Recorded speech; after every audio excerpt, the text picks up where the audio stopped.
So it may be difficult to define terrorism, but as part of the building blocks to arrive at least some agreed upon meaning of what the common definitional elements of terrorism are, we can still identify the 10 core elements that explain and, in fact, define this political phenomenon. First and foremost is violence or the threat of violence. Secondly is that terrorism is always political in nature and always entails a political motive. Third is the psychological repercussions that terrorists seek to have. In other words, what's important about terrorism is not just the victim of the terrorist violence, but the target audience. The message that the terrorists are attempting to communicate through that violence and the audience whom they're trying to reach. Although terrorism may appear to be irrational or haphazard or sporadic, it's actually planned, premeditated, and purposeful.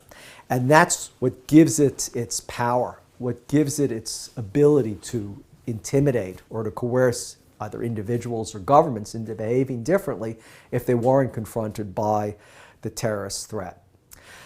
I think inherent in a definition has to be that terrorists themselves are part of some identifiable chain of command, or at least adhere to some conspiratorial cell structure. So you can be a lone wolf, but you have to be part of a larger or a wider political cause.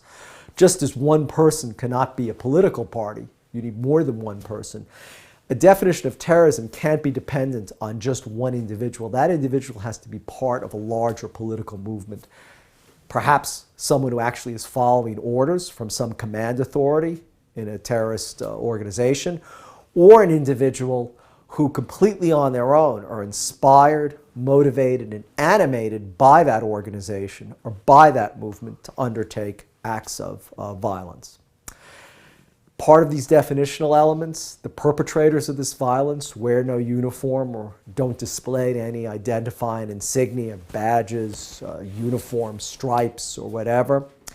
And also, key to that is that terrorists themselves do not differentiate between combatants and non-combatants.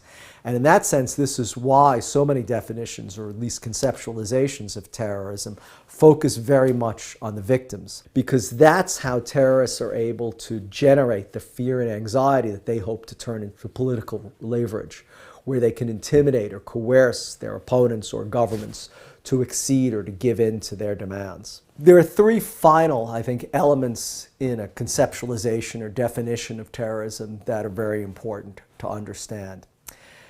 Firstly, in its normative sense, in its contemporary usage, terrorism generally refers to non-governmental forms of violence, to non-state or subnational groups engaged in violence.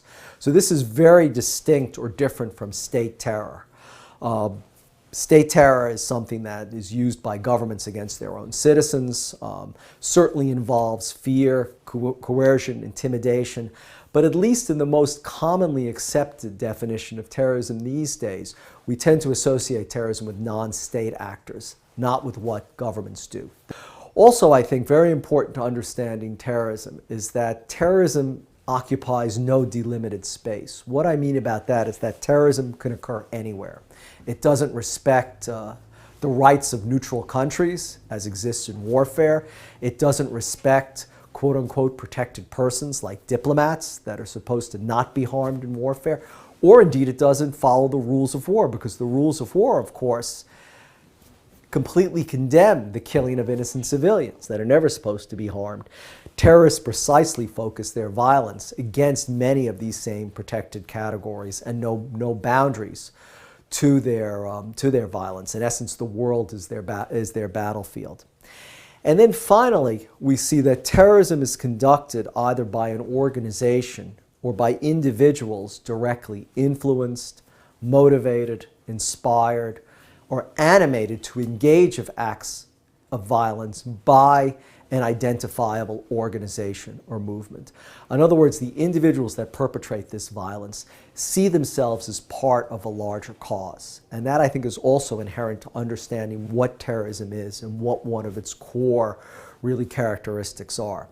So basically, taking those 10 different elements, we can arrive at a rather succinct perhaps not entirely complete, but workable or usable definition of terrorism, where terrorism becomes the deliberate creation and exploitation of fear through violence, or equally importantly, the threat of violence in pursuit of political change.